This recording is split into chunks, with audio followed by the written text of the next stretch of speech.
Buen día, estimados participantes. Bienvenidos a Biloyer. Mi nombre es Isumi Guzmán, que hoy estará a cargo de esta sesión del curso de Acto Jurídico. En este día nos acompañará el distinguido doctor Josué Román con el tema Objeto y Causa del Acto Jurídico. Él es maestro en Derecho Administrativo y Gestión Pública por la Universidad Privada San Juan Bautista.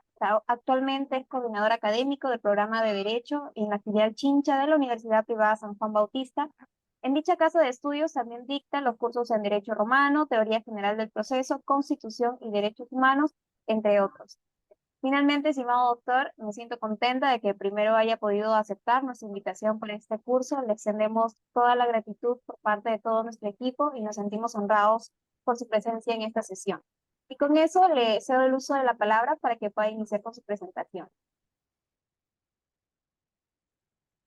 Bien, buen día con todos. En principio, agradecer al doctor Henry Valdivieso Vázquez por la invitación a formar parte de este equipo en este curso de acto jurídico que se ha desarrollado. Y también a ti, Izumi Guzmán, por haberme invitado, por haber confiado en mí para formar parte de este curso, que estoy seguro será muy enriquecedor para todos aquellos quienes nos logran ver y escuchar. Pues bien, los temas que traigo para ustedes el día de hoy forman parte de los requisitos de validez del acto jurídico. En ese sentido, vamos a iniciar recordando lo...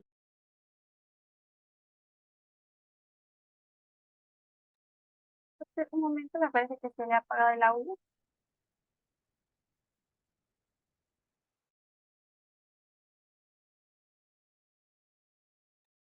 ¿Me confirmas, por favor, si me estás escuchando? Así, doctor. A ver, ¿ahora sí? ¿Me logras escuchar bien? Sí, doctor, perfecto. Bien, les decía pues de que los temas que traigo para ustedes el día de hoy forman parte de los requisitos de validez del acto jurídico, ¿no?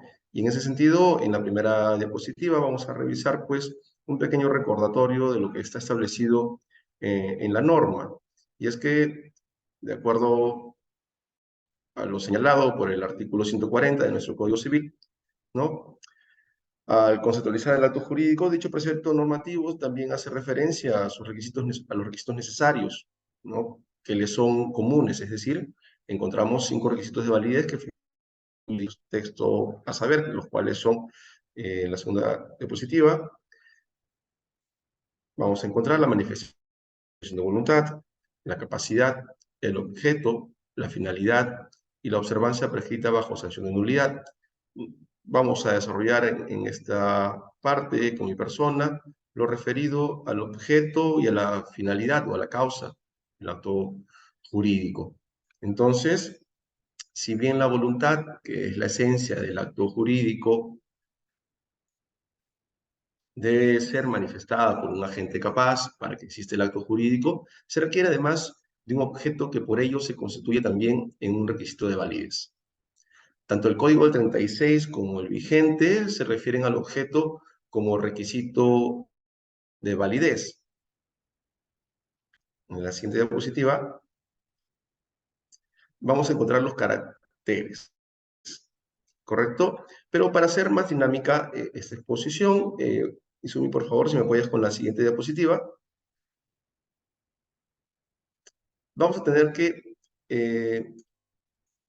todo negocio jurídico tiene un objeto y el objeto del negocio jurídico, para hacerlo de una manera más sencilla, de acuerdo a lo establecido por nuestra normativa civil, es que el objeto del negocio son las relaciones jurídicas.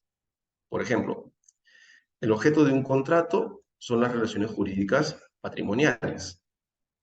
El problema del objeto se ha dado con la incorporación de esta institución de los actos o negocios jurídicos en nuestro ordenamiento en el Código Civil del 36. Y se dice pues que en este código, al momento de su redacción por el jurista Olaechea, y tomando como base y referencia el Código brasileño de 1917, se confundió la causa con el objeto. Y es por eso que se decide en el Código 36 que como requisitos de validez del acto jurídico, que el acto tiene que tener un objeto lícito y bueno, este es el origen de esta confusión. Pero luego los comentadores de ese código, como José León Barandiarán, entre otros más, han señalado que entre el objeto y la causa hay distinciones y que son dos figuras o requisitos distintos. Ahora, ¿qué cosa es el objeto del acto jurídico? Para empezar, debemos dar una noción preliminar de objeto. Entonces, diremos pues que es todo aquello que no es sujeto, es objeto. Es decir, todo lo que está en el mundo exterior, a nuestro alrededor, es objeto. Incluso otras personas son tomadas también como objeto, a pesar de que son sujetos. Entonces, todo lo que no es sujeto en principio es objeto. En suma, diremos pues que los objetos son los derechos y deberes u obligaciones que es la relación jurídica. Es decir, la relación jurídica nace o se da o aparece o es producto de la creación de estos derechos y deberes u obligaciones que se dan al momento de crear una relación jurídica. Una relación jurídica, en principio, es una relación social y si esa relación social encaja en un supuesto normativo, se dirá entonces que es una relación jurídica. Y cuando hay relación jurídica, pues siempre hay dos partes que pueden ser, por ejemplo, un acreedor y un deudor. Y estos, ¿no? Tanto el acreedor y el deudor, tienen derechos y a su vez tienen deberes, ¿no? Y también tendrán, pues, obligaciones. Entonces, cuando se crea una relación jurídica, es consustancial la aparición de derechos, de deberes u obligaciones que integran esta relación jurídica porque se trata de personas, de sujetos pues que van a tener estos derechos y también estas obligaciones. Entonces, en suma, el objeto del acto jurídico es finalmente la relación jurídica, ¿no? Ahora vamos a ir entrando un poco más sobre las, no, no, la anterior, Sumi, ajá, sobre las clases de objeto que estamos viendo ahí en la pantalla. Y entonces diremos pues que la doctrina establece que hay dos clases de objeto básicos, ¿no? O fundamentales, cuando se les quiere clasificar. Hay objetos materiales, que son aquellos objetos que son perceptibles a los sentidos, y hay otros objetos que no son perceptibles, ¿no? Son imperceptibles a los sentidos, ¿no? Y estos son de carácter inmaterial. Por ejemplo, un objeto material será una vivienda, un auto, una mascota, un burro, o cualquier objeto que existe en el mundo exterior y que lo podamos percibir con nuestros sentidos. Esos son los objetos materiales.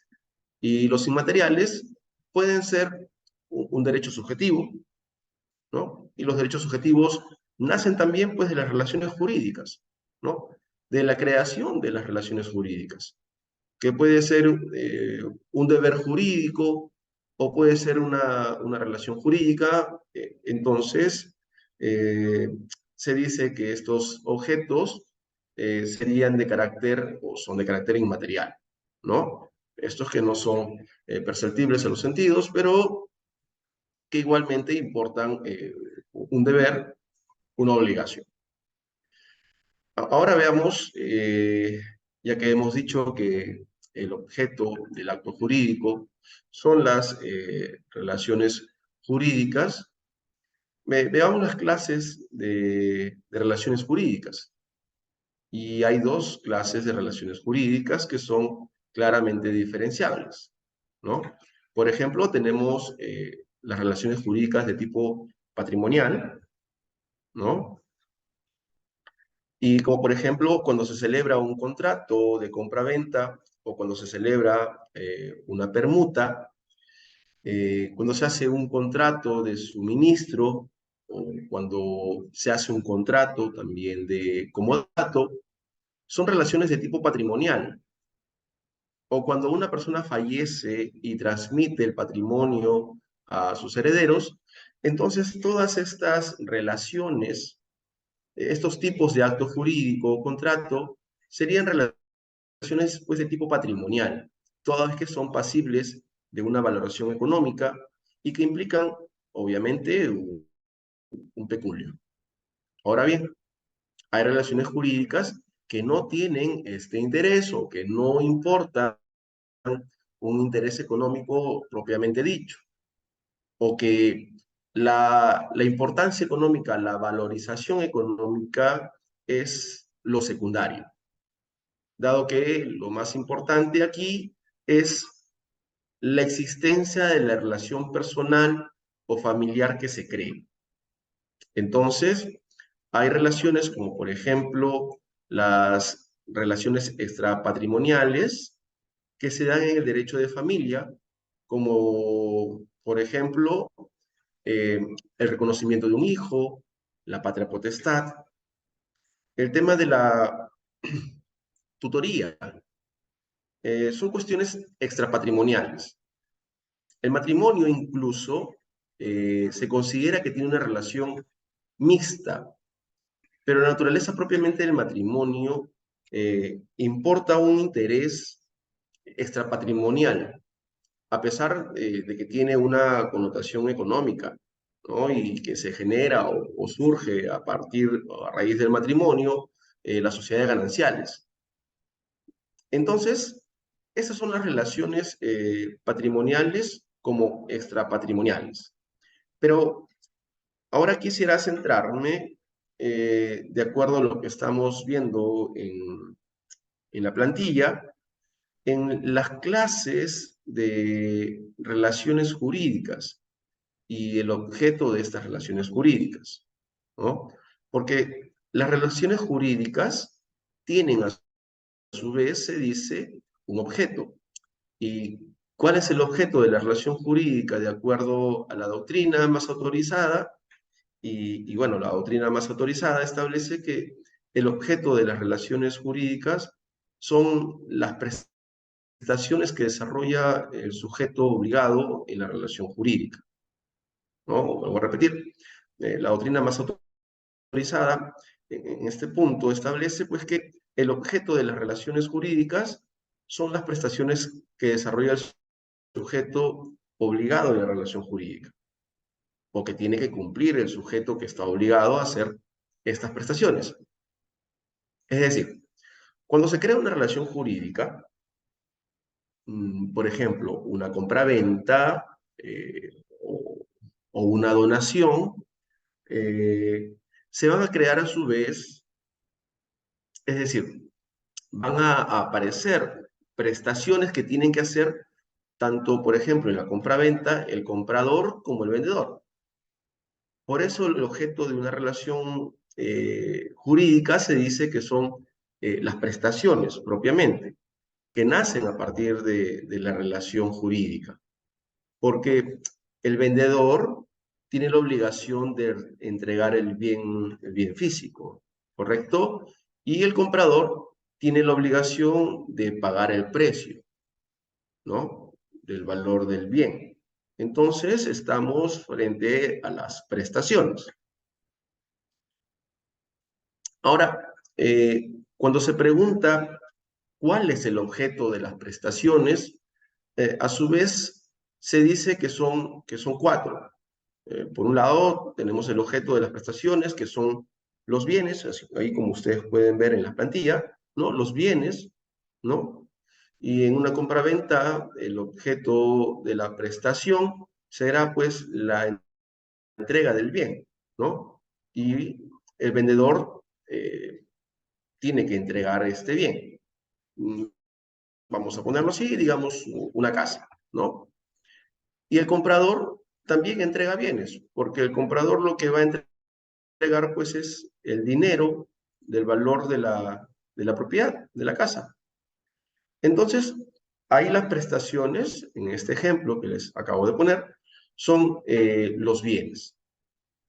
Por un lado, la casa, el bien físico, y por el otro, la entrega del dinero o el precio del dinero, ¿no? Que también es un bien. También las prestaciones, a su vez, pueden ser derechos, son derechos. Y, por ejemplo, tenemos que en el reconocimiento de un hijo se generan derechos como el derecho que tiene el padre de ejercer la patria potestad en el cuidado y en la tutela de un hijo.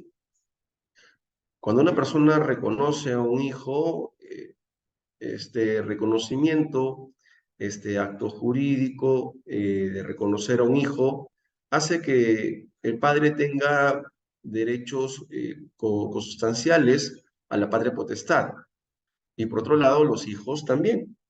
El hijo reconocido también tendrá pues derechos como por ejemplo a ser educado, a ser alimentado, a ser vestido, etcétera, etcétera, ¿no?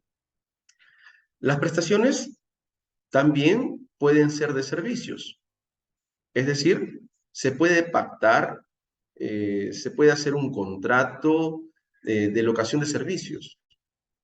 Se puede hacer un contrato, por ejemplo, puedo contratar a una persona para que me dé una asesoría para hacer mi tesis de pregrado, de maestría o de doctorado, o una asesoría jurídica, hablando entre abogados, ¿no? Yo puedo hacer o establecer también una relación de este tipo, y entonces habrá una prestación, una obligación, que será la de ejecutar, una obligación de hacer, un servicio. Entonces, una asesoría jurídica, una consultoría empresarial, etcétera, etcétera, la que los profesionales podemos hacer, para citarles ejemplos, entra dentro de esta clasificación. Y también, como pueden apreciar ustedes allí, las prestaciones pueden ser o significan también las abstenciones, ¿no? Ciertas abstenciones. Es decir, la de no hacer de alguna de las partes algo o alguna cosa. Por ejemplo, yo puedo pactar con mi vecino, ¿no? De que no construya o no edifique una casa al lado mío de más de 2 o 3 pisos. ¿Y esto por qué? Porque yo tengo en mi segundo o en tercer piso una vista privilegiada, ¿no? Una vista panorámica de repente al mar, se me ocurre, ¿no? Para poder visualizar la belleza de un atardecer, ¿no? O una vista panorámica de repente a un nevado, o algo que particularmente a mí me agrade. Entonces yo puedo pactar con mi vecino para que mi vecino se abstenga de construir, de hacer una edificación de más o 2, 3 niveles que de repente obstaculice este deseo mío, ¿no? Y entonces estaríamos frente, pues, a una abstención. En este caso, estamos frente a una obligación de no hacer, ¿no? Entonces, estas serán las prestaciones que nacen del objeto del negocio, o sea, el negocio. ¿Y cuál es el objeto del negocio jurídico? Para poder retroalimentar, son las relaciones jurídicas. ¿Y cuál es el objeto de las relaciones jurídicas? Serán las prestaciones. Y a su vez, ¿cuáles serán los objetos de las prestaciones? Pues serán los bienes, los derechos, los servicios y las abstenciones que surgen pues de este acto. Siguiente Izumi, por favor. Ahora vamos a ver los caracteres o requisitos del objeto. Entonces, estos serán las condiciones que deben cumplir tanto el sujeto, tanto los elementos que son las manifestaciones de voluntad y el fin, y los presupuestos que son el objeto y el sujeto. Entonces, ellos tienen que cumplir las condiciones para que válidamente el negocio surta sus efectos. Cuando se habla del objeto, se dice que el objeto tiene que tener, en principio, posibilidad física. Entonces, cuando se habla de la posibilidad física, para hacerlo de manera más sencilla, la posibilidad física implica de que el objeto de este negocio jurídico, ¿no? De esta relación jurídica, tiene que estar en el comercio de los hombres. O sea, la compra-venta de una casa tiene que estar dentro del comercio de los hombres, en el comercio de los hombres, debe existir. No podría ser la compraventa de un monumento histórico, por ejemplo. O de pronto se me ocurre la venta de una huaca, un inmueble declarado como de dominio público o patrimonio de la nación, ¿no? No podríamos vender, por ejemplo, pues, las líneas de Nazca, por ejemplo, se me ocurre, ¿no? Entonces, esto que está fuera del comercio de los hombres no entra dentro de esta clasificación, eh, porque no es posible, pues, físicamente disponer de estos elementos, ¿no? Que si bien es cierto, físicamente existen, no es posible, pues, disponer de ellos, ¿no? Entonces, cuando decimos que está fuera del comercio de los hombres, estas dos imposibilidades van de la mano, ¿no? Caminan juntas. Nos estamos refiriendo obviamente a la posibilidad física y la jurídica, ¿no? No podríamos, pues, entonces vender los monumentos históricos, ¿no? Como lo hemos dicho hace unos segundos. Eh, Ahora, cuando se habla de la posibilidad física, también se habla de la existencia del objeto, es decir, que el objeto debe estar en el mundo. No se puede celebrar un negocio, por ejemplo, ¿no? Hacer un contrato en el cual yo les pueda vender a ustedes, por ejemplo, estrellas del firmamento, o yo les venda a ustedes un planeta del sistema solar, ¿no? Ello obviamente es físicamente imposible, ¿no? No podría, por ejemplo, venderles un unicornio, porque es irreal, o no podría venderles, pues, un dragón de la mitología. Entonces, estamos frente a una imposibilidad física. Y la posibilidad jurídica tiene que ver no solo con la existencia de los bienes, sino que la celebración de estos acuerdos sea conforme a lo que ordena la ley, ordena la norma, conforme al ordenamiento jurídico. Contrario sensu, estaríamos frente a una imposibilidad jurídica, pues. No podría venderles a ustedes, por ejemplo, eh, el río Amazonas o, o una esquina de la Plaza de Armas de Chincha, pues. Entonces, esta actividad jurídica no solo debe estar en el comercio de los hombres, no solo debe existir en el comercio de los hombres, sino pues que a su vez debe estar permitido también por el derecho.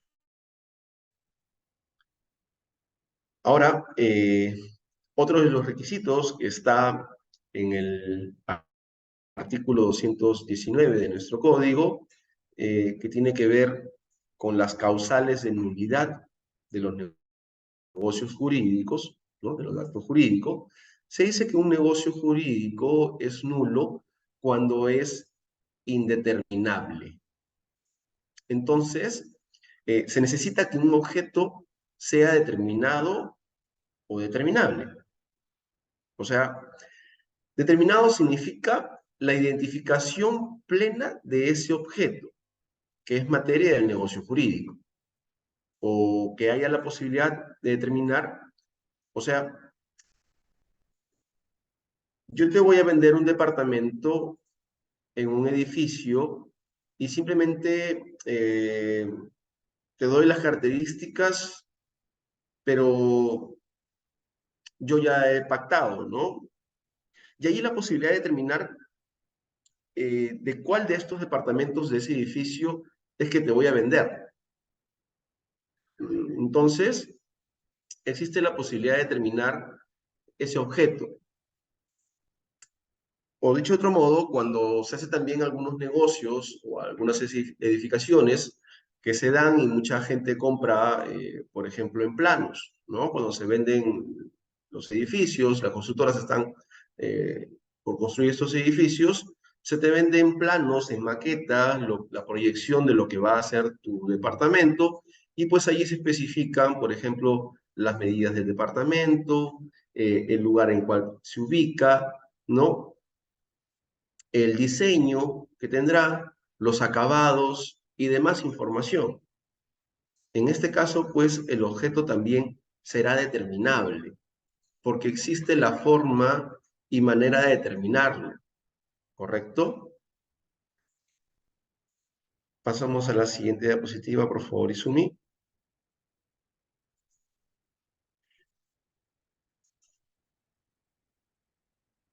Y bueno, igualmente para hacerlo más llevadero, y esto ya se los dejo de repente como parte de la lectura y parte de lo que está contenido en la norma, y lo voy a explicar eh, para que se pueda entender con el siguiente gráfico. Por favor. Sí, gracias. Entonces, ahora veamos el fin, ¿no? Y veamos una primera aproximación de la finalidad lícita. El concepto de finalidad o de fin está vinculado al problema de la causa en los negocios jurídicos.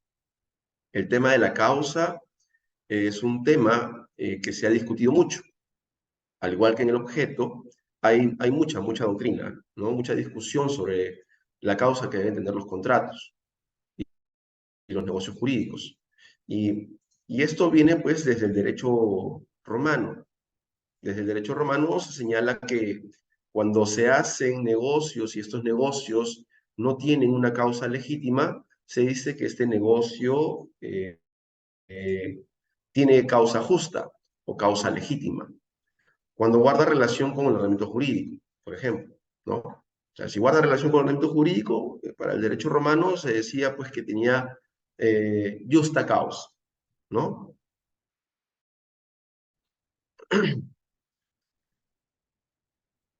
O cuando los efectos del negocio guardan concordancia con el ordenamiento jurídico, ¿no?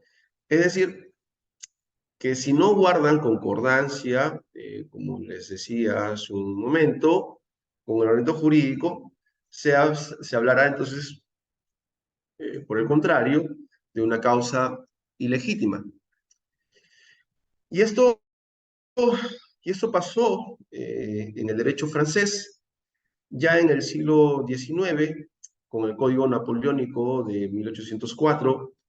El derecho romano, a pesar de que ya no existía, el derecho romano se siguió aplicando en toda la Edad Media y en parte de la Edad Media.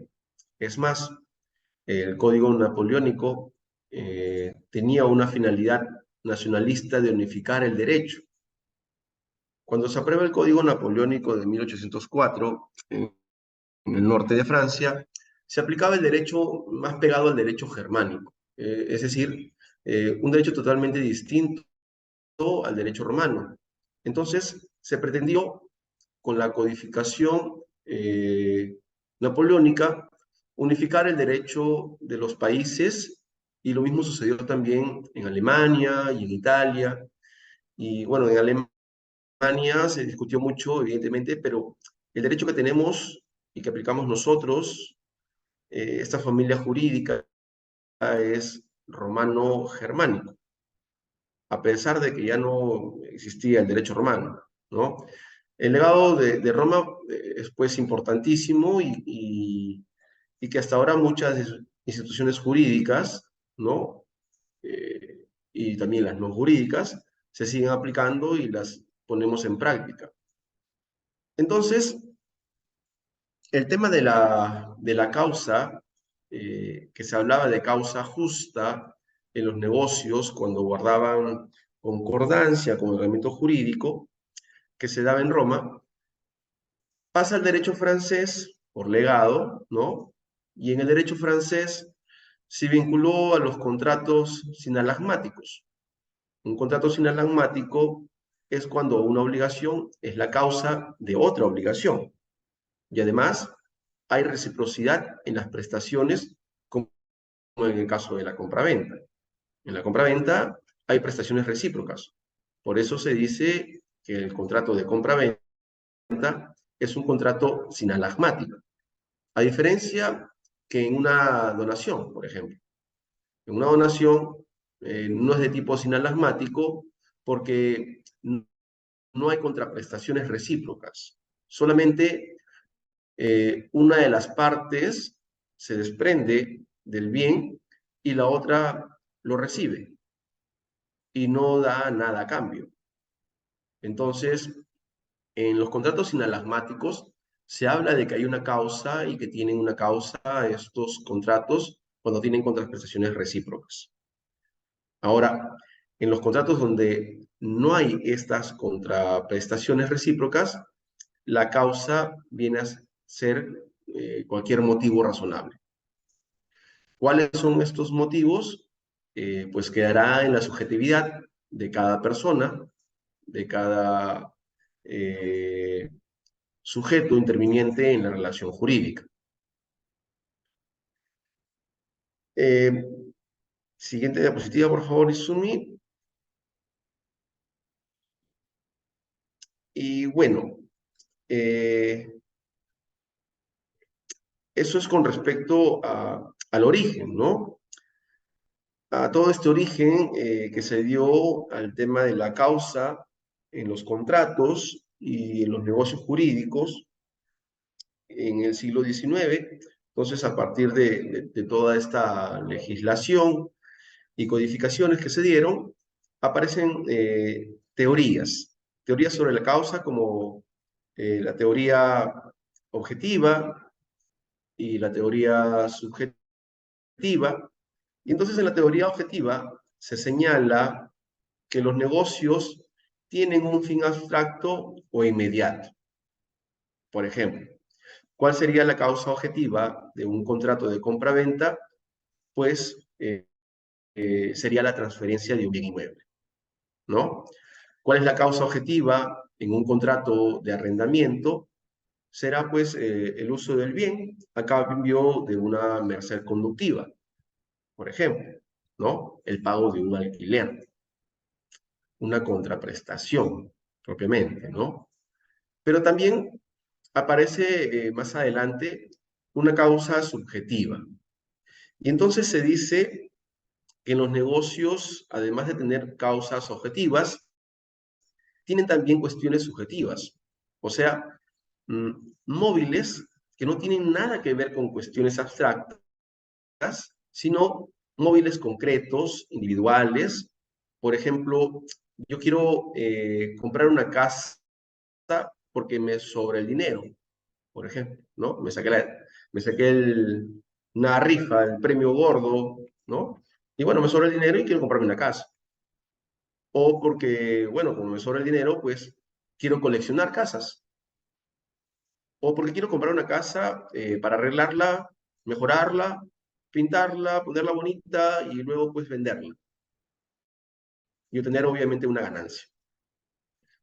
Y hacer una especie de negocio pues con ello, ¿no? No sé si se están dando cuenta, pero una cosa es la causa objetiva y otra cosa es la causa subjetiva. Y ese es el móvil que cada persona tiene, ¿no? O para citarles otro ejemplo, yo quiero comprar una casa porque necesito tener una vivienda donde vivir, ¿no? No tengo casa y quiero una vivienda donde vivir. O yo vendo la casa que tengo actualmente porque estoy necesitando de dinero, ¿no? O simplemente quiero vender esta casa que tengo porque quiero cambiar de aires, quiero irme del país, ¿no? Quiero mudarme, ¿no? Entonces, es una causa subjetiva, es un móvil abstracto, es algo interno dentro de la persona, dentro del sujeto interviniente en la relación jurídica, ¿no? Ahora, dentro de estos temas de las teorías de las causas, eh, existe o hay también el anticausalismo, le llaman, que es una tesis que aparece también en algunos juristas alemanes y en algún sector de la doctrina francesa. Y es que se habla del anticausalismo y la tesis central de este anticausalismo es que la causa se dice, cuando se habla de una causa, que es falsa y es inútil. Y ellos dan unos argumentos, o sea, el tema de la causa no se debe tocar, porque es una cosa intrascendente que no tiene importancia para el derecho. Eso es lo que dice el anticausalismo. Y eso fue tomado por Olaochea en el código del 36, en nuestro código 36. Se dice que es un código anticausalismo porque se habla de un objeto lícito y no de una causa lícita. Entonces, se señala en la tesis para rebatir el causalismo o la causa de los negocios jurídicos, señalan que en los contratos sinalagmáticos las obligaciones nacen de un mismo contrato y a un mismo tiempo. Es decir, causa y efecto, y ahí la crítica, ¿no? No pueden nacer simultáneamente. Cuando se habla de que en los contratos sinalagmáticos de un mismo contrato nace otro contrato, ahí hay un problema de causa y efecto. Y se señala que la causa no puede aparecer al mismo tiempo que el efecto. No pueden nacer de manera simultánea, ¿no? Primero es la causa y luego es el efecto. Eso es lo lógico y además lo que las leyes de la física así lo dicen, ¿no? Así lo establecen. Por eso, ese rechazo a la teoría causalista desde los contrarios sinalagmáticos, en donde se configura realmente que un contrato nace a su vez de otro contrato. Luego están los contratos reales, los que se llaman causa, es la fuente generadora, ¿no? De la obligación. O sea, que cuando hay un contrato de un bien, por ejemplo, de un automóvil, de una motocicleta, cuando se habla de una causa en estos contratos, en verdad estamos hablando de la fuente generadora de la obligación. En una compraventa de una motocicleta, entonces diremos pues que se genera la obligación del atraditio, ¿no? Y por eso en todo caso se confunde la causa con la obligación, con la fuente generadora de la obligación que nace de este contrato real. Y finalmente está el tema de que en las liberalidades es imposible separar la causa del motivo.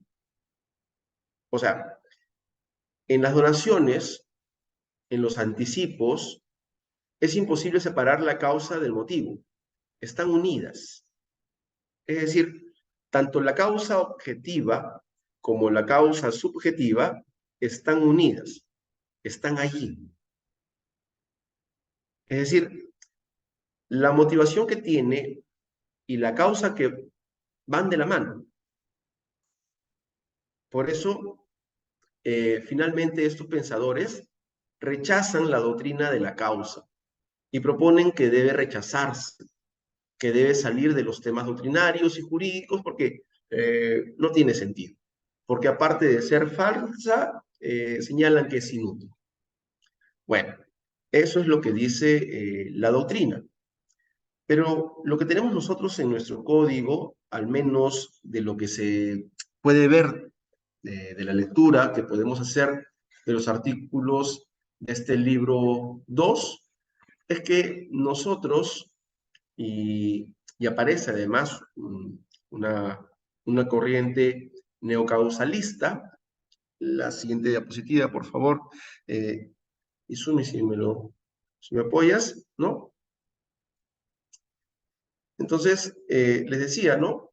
Que hay una corriente neocausalista, ¿no? Porque en verdad, tanto la causa objetiva como la causa subjetiva no son contradictorias entre sí, sino más bien se complementan. La causa objetiva con la subjetiva se complementan. Es decir, en todo negocio hay una causa objetiva, hay una causa abstracta, ¿no?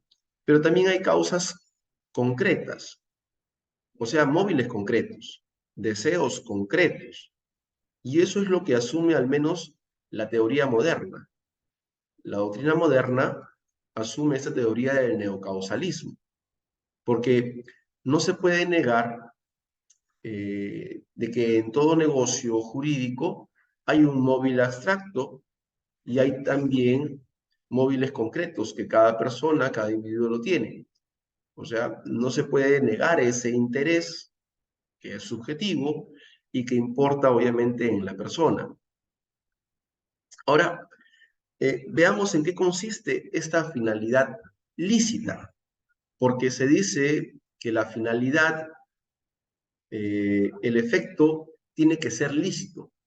Y cuando nosotros hablamos de finalidad lícita, se señala y proponemos un concepto que es la orientación que se da a la manifestación del negocio jurídico o en la producción de los efectos queridos por las partes de los motivos que estos tienen.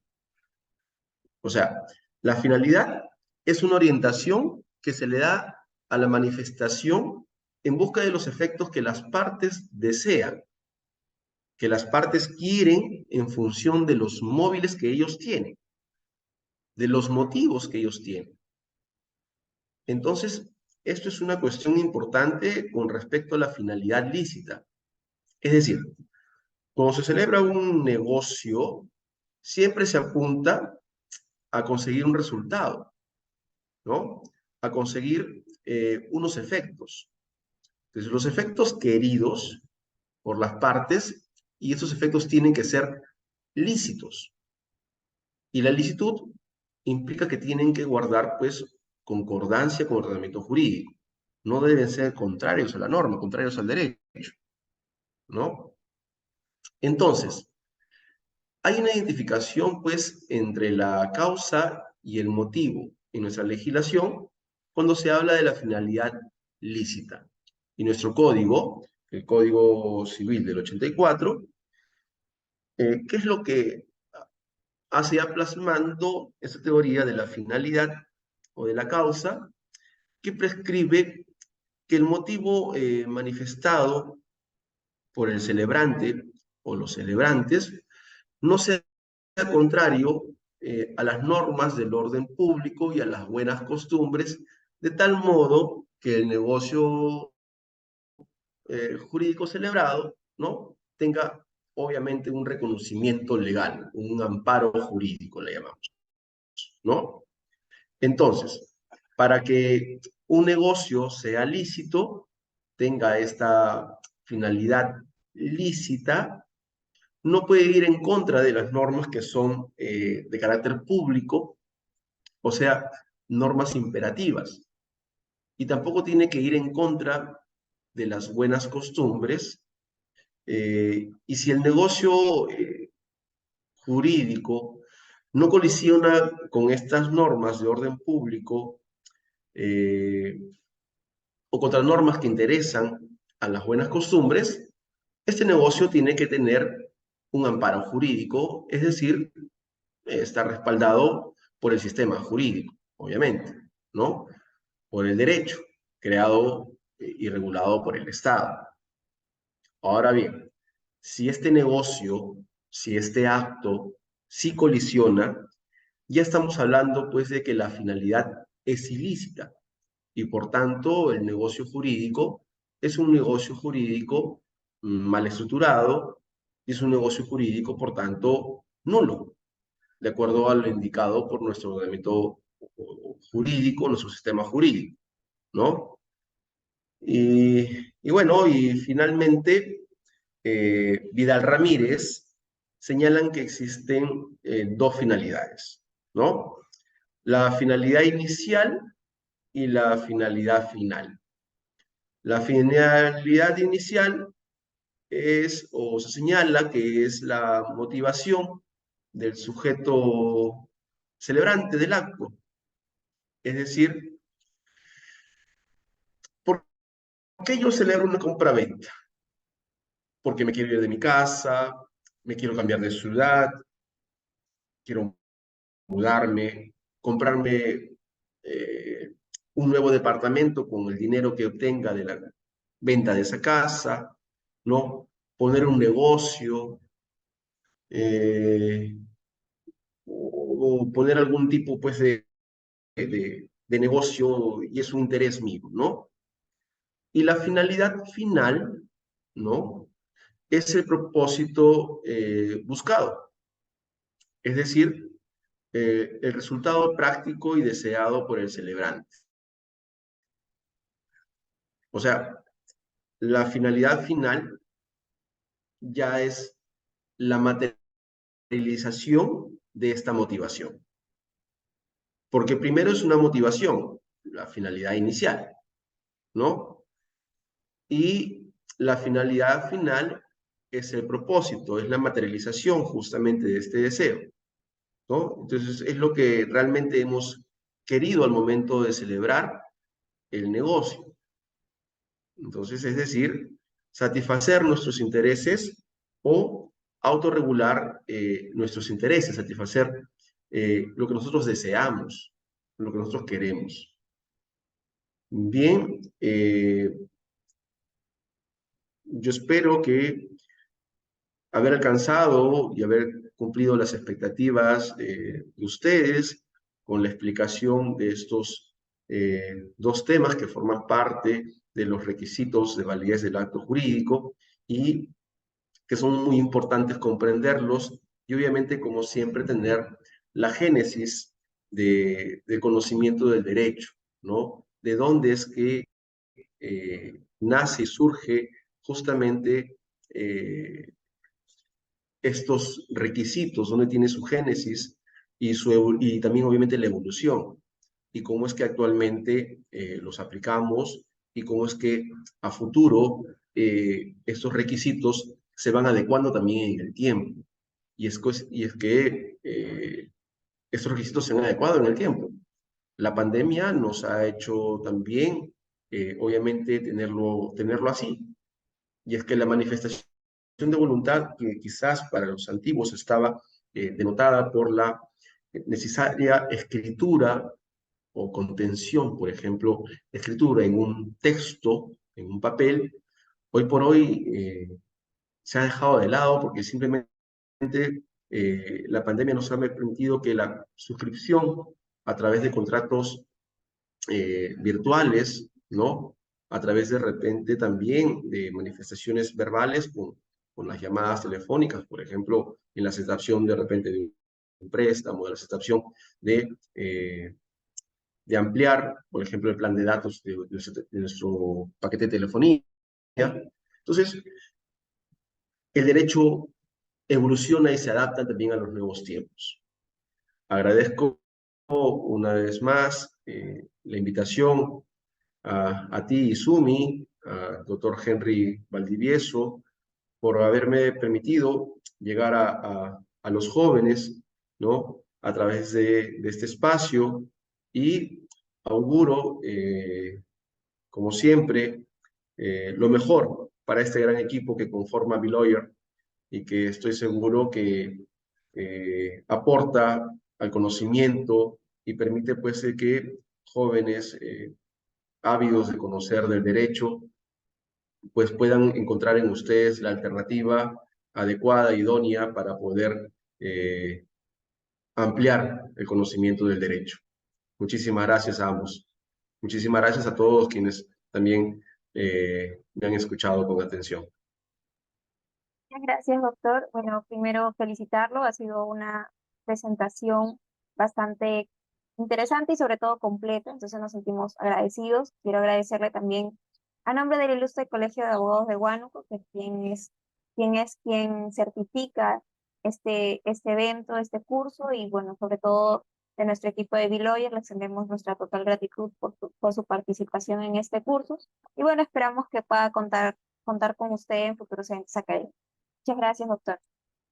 Muchísimas gracias a todos. Gracias, Isumi, nuevamente. Un fuerte abrazo para todos. Buen día. Buen día. Con eso hemos culminado la sesión del día de hoy. Que tengan un buen día. Gracias.